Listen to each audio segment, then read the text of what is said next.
So ఇప్పుడు నేను ఇది తీసుకున్నా, ఆల్మండ్స్ తీసుకున్నా. ఆల్మండ్ ఫ్లవర్ చేస్తాను చూద్దాం. అండ్ ఈ మిక్సీ జార్కి వేస్తున్నా. ఈ ఆల్మండ్స్ ఒక హాఫ్ కప్ ఆల్మండ్స్ మాత్రమే తీసుకున్నాను నేను.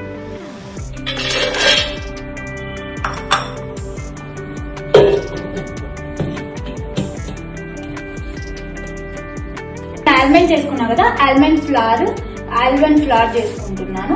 మీరు ఎక్కువ ఫాస్ట్ గా గ్రైండ్ చేయదండి, లేకపోతే మనము ఆల్మండ్ బటర్ చేసుకున్నాము అలా అయిపోతుంది. స్లోగా ఒక బ్లెండ్ ఇచ్చి ఆఫ్ చేయాలి. అలా పౌడర్ గా చేసుకోవాలి.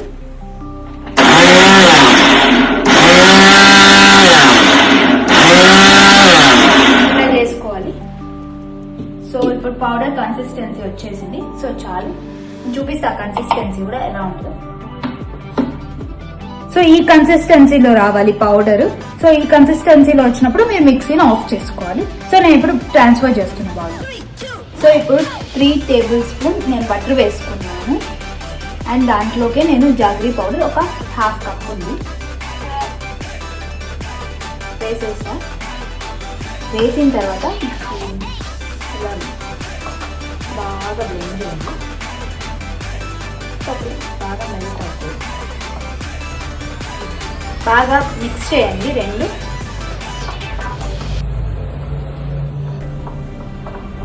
ఓట్స్ ని ఫ్లవర్ చేసుకున్నా. ఓట్స్ ఫ్లవర్ ఎట్లా చేసుకోవాలంటే ఓట్స్ ని మనం మిక్సీకి వేసుకొని బ్లెండ్ చేసుకొని ఇలా పౌడర్ అవుతుంది. ఆ పౌడర్ అయింది దాన్ని మనం జల్లెడ పట్టుకోవాలి. జల్లెడ పట్టుకున్నప్పుడు ఇలా ఫ్లవర్ అవుతుంది. సో ఆ పౌడర్ కూడా వేస్తున్నాం. ఇది ఎంత వేసుకున్నా అంటే ఒక 3/4 కప్ వేసుకున్నాం. వేసేసిన తర్వాత మళ్ళీ ఆల్మండ్స్ ని మనం ఫ్లవర్ చేసుకున్నాం కదా, ఆల్మండ్ ఫ్లవర్ కూడా వేస్తున్నాం దీంట్లో.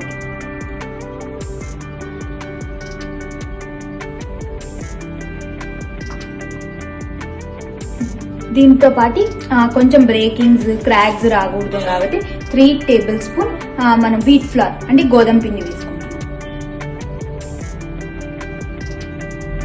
ఇవన్నీ వేసుకున్న తర్వాత మనం మిక్స్ చేసుకోవాలి. ఒక హాఫ్ టీ స్పూన్ నేను బేకింగ్ పౌడర్ వేసుకుంటున్నా. ఓకేనా. దాని తర్వాత half teaspoon baking soda. మళ్ళీ దాంతోపాటు ఒక 1 టీ స్పూన్ ఇది వెనీలా ఎసెన్స్ తీసుకున్నా. ఫ్లేవర్నెస్ కోసం మాత్రమే, మీకు కావాలంటే వేసుకోవచ్చు, లేకపోతే లేదు, ఆప్షనల్. సో ఇప్పుడు ఇవన్నీ వేసుకున్నాం కదా, ఇవన్నీ వేసుకుని కూడా మిక్స్ చేసుకోవాలి.